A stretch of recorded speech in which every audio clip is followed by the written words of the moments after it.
Kita lanjut bahas PTTH Dunia Para Dewa episode 150. Oke lah, gak usah banyak mang-ming mang, kita langsung masuk aja ke pembahasan.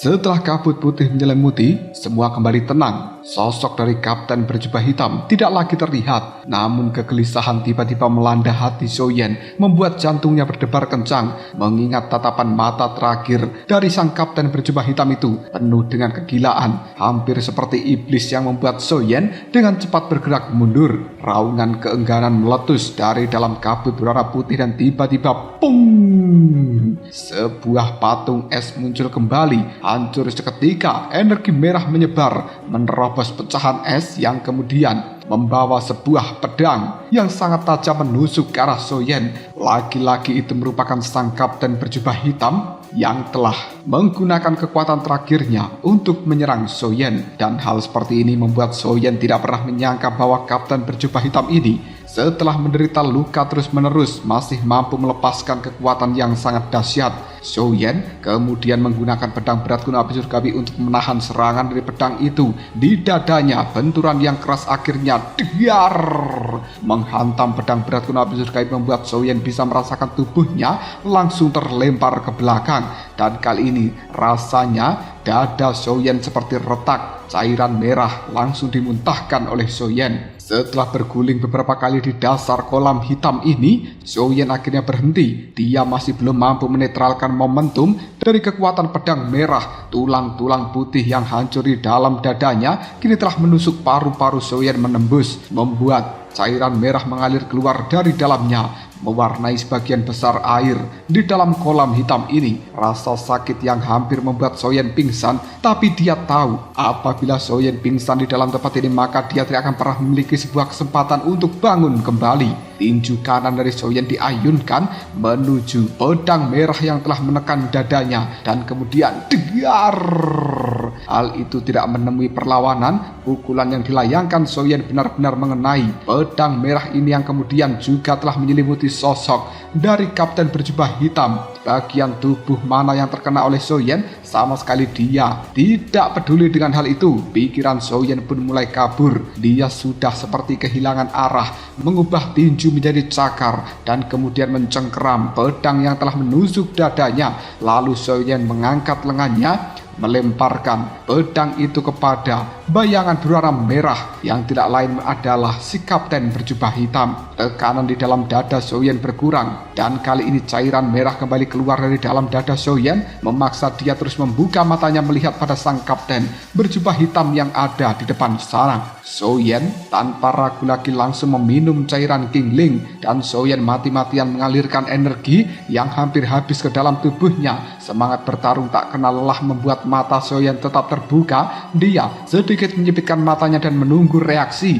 dari sang kapten berjubah hitam. Waktu berlalu menit demi menit, tapi sang kapten berjubah hitam tidak menunjukkan tanda-tanda pergerakan. Lapisan tipis dari es perlahan muncul di tubuhnya kembali. Soyen pun tidak jauh lebih baik. Meskipun dia telah menggunakan pil obat, namun lukanya masih terlalu parah untuk disembuhkan. Rasa dingin telah menusuk, membawa gelombang rasa sakit di sekujur tubuh Soyen yang sudah terluka ini. Dan Soyen merasakan bahwa efek penghilang rasa dingin dari api surgawi juga telah berkurang secara signifikan. Soyen bergumam, "Aku penasaran apakah orang berjubah hitam ini sudah kehabisan akal atau sedang memainkan sebuah trik yang lainnya. Tapi jika ini terus berlanjut, dia akhirnya akan membeku sampai dia mati." Pukulan yang dahsyat dari sang kapten berjubah hitam barusan masih terngiang jelas di benak dari Soyen, dan hal itu membuat Soyen masih waspada, tidak berani bertindak dengan gegabah. Seiring berjalannya waktu, Soyen mulai merasa dia tidak bisa menunggu lebih lama lagi. Jika tidak, mereka semua akan mati bersama di dalam kolam hitam. Soyen dengan susah payah berenang menuju sang kapten berjubah hitam. 1 meter, 3 meter, 5 meter, 10 meter, semakin mendekat pada sang pria berjubah hitam. Namun orang itu tetap tidak bereaksi, membuat jantung dari Soyen berdebar semakin kencang. Soyen menggertakkan giginya mengumpulkan sisa tenaga di dalam tubuhnya dan berkata, "Aku akan mengambil resiko ini." Soyen pun menggenggam erat pedang berat kuno api surgawi yang kemudian pedang itu diayunkan pada sang kapten berjubah hitam yang masih terdiam. Pada akhirnya, diar! Pedang berat kuno api surgawi milik Soyen menghantam punggung dari sang kapten berjubah hitam itu. Tak lama kemudian tubuh dari sang kapten berjubah hitam kembali tertanam di dasar kolam hitam ini. 5 jarinya masih berkedut dan membuktikan bahwa sebenarnya sang kapten berjubah hitam dia masih hidup. Soyen ketika menyaksikan hal seperti ini kembali mengangkat pedang berat kuno api surgawi dan kemudian kapten yang sudah tubuhnya tenggelam tertancap di dasar dari sungai hitam. Dia berkata pada Soyen, "Jangan repot-repot. Serangan sebelumnya telah mengorbankan nyawaku dan aku sudah berada di ujung batas dari kematianku. Aku benar-benar tidak menyangka bahwa kau, seorang yang berada di tahap akhir bintang 4 Dodi, bisa membuatku seorang di puncak bintang 5 Dodi menjadi seperti ini." Benar-benar memalukan. Aku kalah dengan orang di tahap akhir bintang 4 Dodi. Namun harus aku akui, daya tempur yang kau lepaskan itu sangatlah luar biasa dan menjadikan dirimu lawan paling merepotkan yang pernah aku temui di dalam hidupku. Mati di tanganmu bukan sebuah penyesalan. Adapun identitasku, kau tidak akan pernah bisa menebaknya.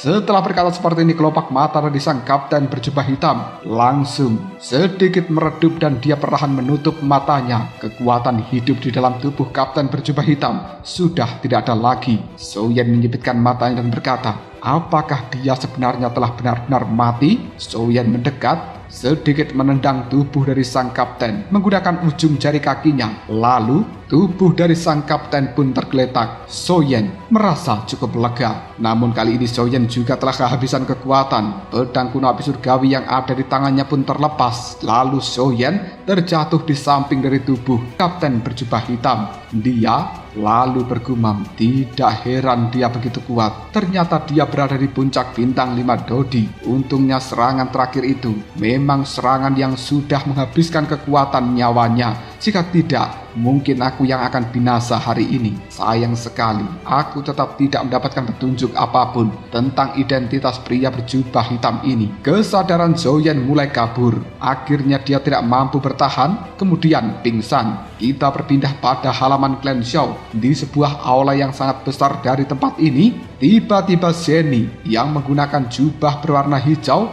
menggebrak meja dengan keras. Diar! Wajah dari Zeni yang cantik nampak penuh kemarahan. Pandangan matanya juga terlihat sebuah kekhawatiran, membuat Nan Erming dan juga bayangan ungu kaget. Lalu dia berkata, "Nona muda Zeni, sebenarnya ada apa?" Zeni segera menunjuk ke arah barat dan kemudian dia berkata, "Ke arah sana, dalam perjalanan menuju klan Tabib, Tuan Muda Soyen telah mengalami sebuah masalah. Perlu diketahui, nama lain dari klan Tabib adalah klan Yao atau klan obat." Nan Erming dan juga bayangan ungu, mereka berdua nampak kaget. "Apa? Jika begitu kita harus segera memberitahu yang lainnya dan kemudian pergi menyelamatkan Tuan Muda Soyen." Zeni segera menimpali, "Tidak, perjalanan ke sana sangat jauh.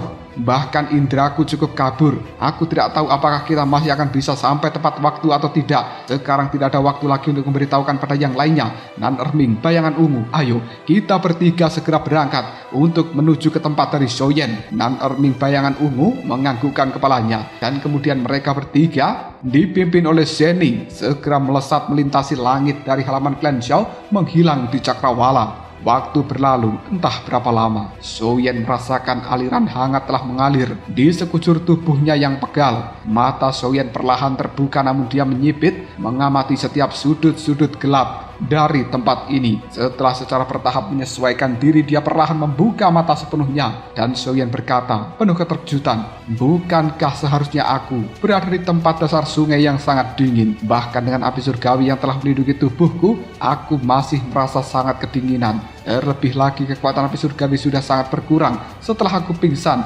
Jadi bagaimana mungkin sekarang aku merasa hangat? Aku pikir diriku akan membeku sampai mati. Tapi bukan hanya aku tidak mati, tapi malah luka-luka di dalam tubuhku telah cukup banyak yang pulih. Soyen perlahan tersadar. Dia tampak bingung merasakan kondisinya yang telah membaik. Pandangan Soyen kemudian menunduk, melihat tubuhnya sendiri dengan sepenuh keterkejutan.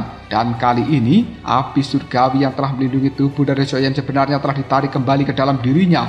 Lalu Soyen diselimuti oleh sebuah baju sirah berwarna putih, mengandung energi dingin yang luar biasa. Baju sirah ini tidak terbentuk dari kabut putih, melainkan baju sirah yang terbentuk dari kekuatan dingin ekstrim, dan itu terkait dengan pikiran Soyen yang telah mengisolasi energi dingin dari kabut putih yang ada di dasar sungai ini. Ternyata energi itu mampu mengubah energi murni menjadi sebuah kekuatan tertentu yang perlahan menyalurkan ke dalam tubuh Soyen untuk menyembuhkan luka-luka bagian dalamnya. Soyen berkata, baju sirah putih ini ternyata adalah sesuatu yang telah dibentuk oleh roh hantu di dalam diriku setelah aku pingsan. Api surgawi tidak mampu melawan dan roh hantu secara otomatis melindungi diriku. Ini benar-benar ajaib. Soyen tercengang, tidak menyangka bahwa roh hantu di dalam dirinya akan memiliki pengaruh yang begitu besar pada energi dingin yang berada di dalam kabut putih dari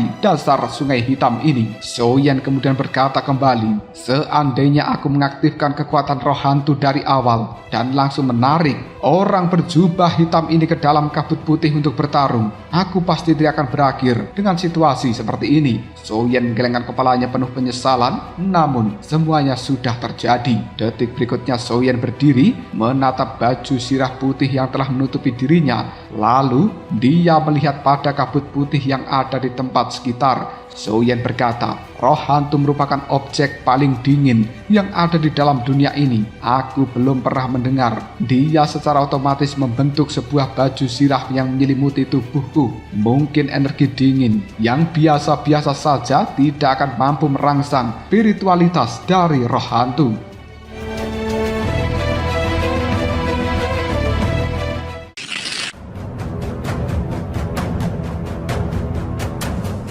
Soyen berpikir sejenak, tiba-tiba matanya berbinar seolah dia telah memahami sesuatu yang sangat penting. Hal itu membuat Soyen kemudian berkata, benar, ini pasti tidak salah lagi. Hanya energi yin ekstrim yang bisa menyebabkan roh hantu bereaksi seperti ini. Pasti, aku tidak salah. Karena di tempat ini terdapat energi yin ekstrim, maka tempat ini pasti adalah tanah yin ekstrim. Oh Allah, ini benar-benar berkah tersembunyi. Teknik do tingkat tinggi tahap C yang akan aku berikan pada bayangan ungu telah dimodifikasi oleh Zanlao. Akhirnya bisa dikultivasikan, dan kemudian bayangan ungu akan memiliki teknik do yang luar biasa. Ketika dia menguasai hal itu, maka klan Xiaoku akan mendapatkan jenderal yang hebat lainnya selain Xiao Zhan.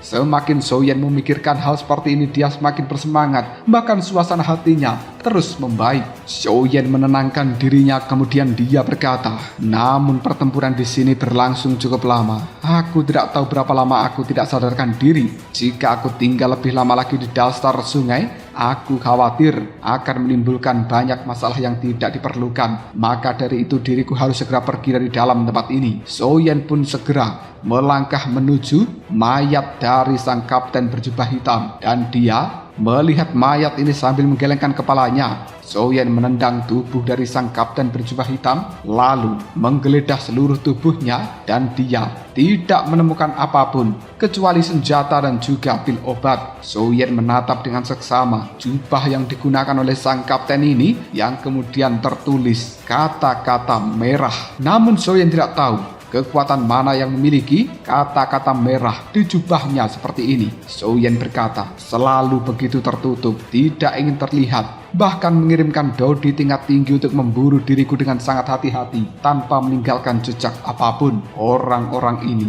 benar-benar menganggapku sebagai orang yang tinggi. Soyen kemudian tidak repot-repot melakukan analisa pada identitas dari sang kapten berjubah hitam misterius. Mengingat ketidakfamiliarannya dengan kekuatan-kekuatan utama di dalam benua Dodi, bahkan jika Soyen memeras otaknya saat ini, tidak akan pernah mendapatkan jawaban apapun. Dan lebih baik Soyen kembali bertemu dan bertanya pada Zeni serta King Hauran. Mungkin mereka tahu jawabannya. Tanpa ragu lagi Soyen merobek tulisan merah yang ada di jubah berwarna hitam dari sang kapten ini. Soyen kemudian menendang tubuh dari sang kapten hingga terpental. Dia juga langsung mengeluarkan kekuatan api surgawi berwarna abu-abu biru, menyelimuti mayat dari sang kapten berjubah hitam, lalu membakarnya dan mengubah menjadi ketiadaan. Soyen detik berikutnya berenang dengan susah payah menuju permukaan air dan dia keluar dari kolam hitam. Setelah kekuatan jiwa milik Soyen beberapa kali melakukan sebuah pemindaian dan memastikan tidak ada orang yang mengikutinya lagi, Soyen segera melesat pergi,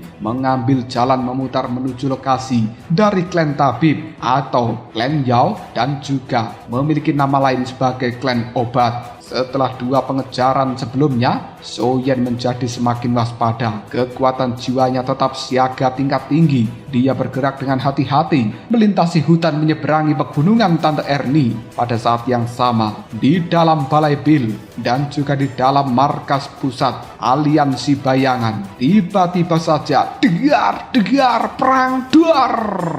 Berbagai amukan terjadi di dalam 2 tempat yang berbeda itu. Kemarahan dari pemimpin Balai Bill dan juga kemarahan dari pemimpin Aliansi Bayangan telah memuncak karena anak buah yang mereka kirimkan gagal menangkap Soyen. Tak lama kemudian mereka kembali mengirimkan pasukan-pasukan yang lainnya yang diiringi raungan kemarahan meluap bergegas untuk melakukan perburuan terhadap Soyen lagi. Mereka benar-benar telah meremehkan kekuatan Soyen dan kali ini telah melewatkan kesempatan terbaik untuk menyingkirkan Soyen dari dunia. Namun dengan kecepatan Soyen yang luar biasa, orang-orang yang telah mengejarnya sudah jauh tertinggal di belakang sana. Beberapa bulan telah berlalu begitu cepat. Soyen muncul, tampak telah lelah karena perjalanan di dalam hutan dan juga pegunungan. Pada saat ini dia berdiri di atas puncak bukit. Soyen tidak menemui serangan lebih lanjut sepanjang perjalanan ini. Namun konsumsi kekuatan jiwa dan juga kekuatan dokinya sangat berlebihan, membuat wajah dari Soyen nampak pucat. Meskipun dia telah didukung oleh sejumlah pil obat yang luar biasa, Soyen setelah perjalanan yang panjang masih merasa sangat kelelahan, baik secara fisik maupun mental. Dia memandang ke bangunan-bangunan besar yang ada di depan sana dan kemudian Soyen tersenyum lega. Apakah akhirnya aku telah tiba di dalam klan Tabib atau klan Yao ini? Soyen jantungnya berdebar karena kegembiraan. Klan Obat atau klan Tabib atau memiliki nama yang cukup familiar yaitu klan Yao, dahulunya merupakan legenda di dalam benua Dodi. Sebelum berdirinya Balai Obat, klan Yao sendiri memiliki kemampuan alkemis yang dahsyat, pernah mengguncang seluruh benua Dodi, berjaya untuk sementara waktu. Dan legenda itu juga mengatakan bahwa klan Yao awalnya dikelilingi oleh pegunungan yang sangat besar tanpa adanya jalan khusus yang dibuka. Karena begitu banyak orang berjalan di sana, maka dari itu jalan menuju gerbang utama dari klan Yao ini langsung dibangun. Dan itu adalah jalan mencari obat yang cukup terkenal, juga merupakan salah satu simbol kebanggaan bagi klan Yao.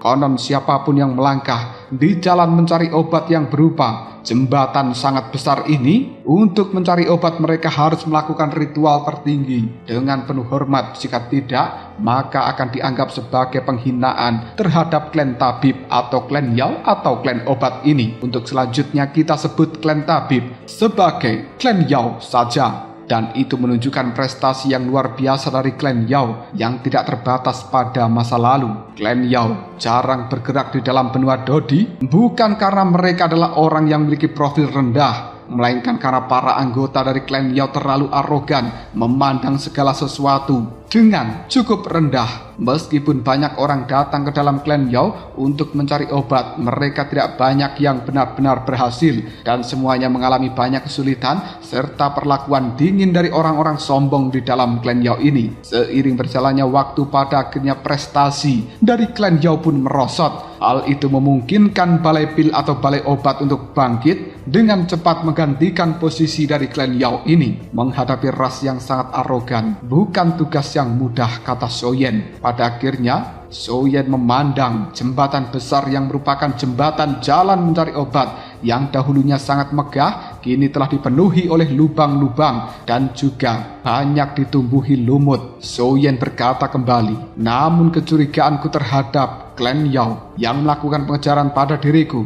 juga lebih rendah. Lagi pula, klan Yao sebagai ras yang memandang rendah semua orang tidak akan pernah melirik orang seperti diriku. Meskipun begitu, aku harus tetap berhati-hati. Setelah merenung sejenak, pada akhirnya Shoyen pun menanamkan jejak jiwa kedatangannya di dalam klan Yao ini menggunakan sebuah teknik misterius dan mengirimkan menggunakan metode komunikasi yang telah diajarkan oleh King Haoran padanya. Baru kemudian Shoyen perlahan berdiri. Dia berjalan di jembatan yang sangat besar ini dan kemudian Shoyen telah sampai di depan pintu gerbang batu yang megah dari klan Yao. Shoyen melihat tempat sekeliling, menyadari bahwa klan Yao memang berbeda dari klan-klan lain serta kekuatan-kekuatan yang ada di dalam benua Dodi ini. Detik berikutnya ada teriakan berkata, "Siapa di sana? Berani-beraninya menerobos masuk wilayah dari klan Yao?" Shoyen segera menoleh dan dia telah menemukan adanya dua penjaga yang memegang tombak, menatap tajam ke arah Shoyen dan mengarahkan tombak itu pada dirinya. Shoyen hanya berkata di dalam hati seperti yang diharapkan dari ras yang terkenal arogan. Hanya berdiri di depan pintu gerbang saja aku dianggap sebagai penyusup. Tidak heran klan Yao, salah satu dari dua tanah suci besar bagi alkemis, mengalami kemunduran seperti ini. Shoyen yang terus melihat pada dua penjaga tidak menjawab apapun, membuat salah satu dari penjaga berkata,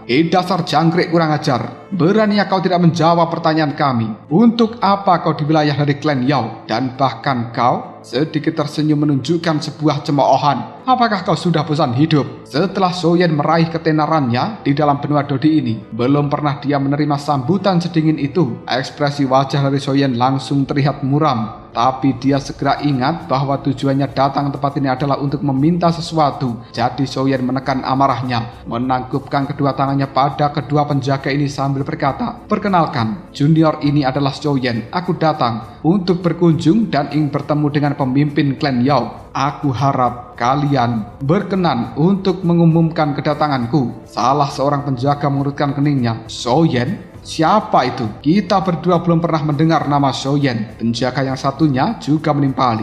"Apakah kau pikir pemimpin klan kami adalah orang yang bisa ditemui dengan sembarangan? Mengingat kau tidak tahu apa-apa, maka kita tidak akan repot-repot berurusan dengan dirimu kali ini. Cepat pergi." Sang penjaga itu melambaikan tangannya dan kata-kata dari kedua penjaga itu hampir membuat Shoyen tersedak. Meskipun dia tidak mengklaim sebagai orang yang terkenal di seluruh benua Dodi, tapi Shoyen percaya bahwa dia memiliki reputasi tertentu. Namun tidak disangka bahwa penjaga dari klan Tabib atau klan Yao ini malah belum pernah mendengar nama dari Shoyen. Pengasingan diri yang dilakukan oleh klan Yao benar-benar berlebihan. Shoyen dengan sabar dan tulus berbicara lagi. "Aku benar-benar memiliki urusan yang mendesak dan harus segera dibicarakan dengan pemimpin klan Yao. Ini menyangkut masalah hidup dan mati. Jadi aku harap kalian berdua bisa membuat pengecualian." Salah satu penjaga kemudian berkata, "Dahulu kala berapa banyak orang terkenal yang harus menunggu selama berbulan-bulan untuk bisa bertemu dengan pemimpin klan kita. Dan kau hanyalah bocah ingusan yang tidak dikenal, berada di kekuatan tahap akhir bintang 4 Dodi. Apakah kau pikir bisa seenaknya menuntut untuk bertemu dengan pemimpin klan Yao kita? Jika kau terus mengoceh, maka kami tidak bersikap sopan. Keluar!" Sikap rendah hati dari Shoyen justru malah membuatnya tidak dihargai oleh para penjaga ini, membuat amarah Shoyen meluap. Dan kali ini, salah satu penjaga itu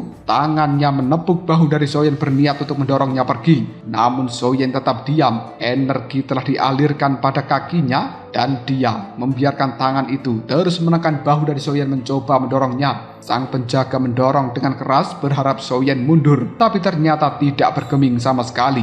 Ekspresi wajah dari salah satu penjaga ini membeku. Dia tidak percaya bahwa dengan kekuatannya yang luar biasa tidak mampu mendorong tubuh dari Soyen. Dirinya kemudian berkata di dalam hati, bocah ini tidak kusangka bahwa dia memiliki kemampuan yang cukup luar biasa. Pada akhirnya, sang penjaga itu mengalirkan kekuatan Dogi ke dalam tombak yang telah dia pegang, dan kekuatan penjaga ini berada di tahap puncak bintang 4 Dodi, lalu memukul bahu dari Soyen dengan keras. Akhirnya, dar! Kekuatan pantulan dari pukulan itu membuat tubuh dari sang penjaga terhuyung mundur beberapa langkah. Matanya penuh keterkejutan menatap Soyen tidak percaya. Dia kemudian berkata, apa latar belakang dari bocah ini? Hanya tahap akhir bintang 4 Dodi, tapi kekuatannya begitu dahsyat. Bahkan Xiao sekalipun tidak seaneh ini. Sang penjaga itu mulutnya ternganga, menggoyangkan tangannya, merasakan rasa sakit di telapak tangannya kali ini. Satu penjaga yang lainnya kemudian berkata, bocah ini hanya beruntung. Dia kemudian melangkah maju menghentakkan kakinya. Kekuatan puncak bintang 4 Dodi berkumpul di telapak tangan dari penjaga ini yang kemudian 5 jarinya berubah menjadi sebuah cakar yang langsung mencengkeram bahu dari Soyen, berniat melakukan bantingan untuk memberikan pelajaran kepada Soyen supaya dia paham tentang posisinya.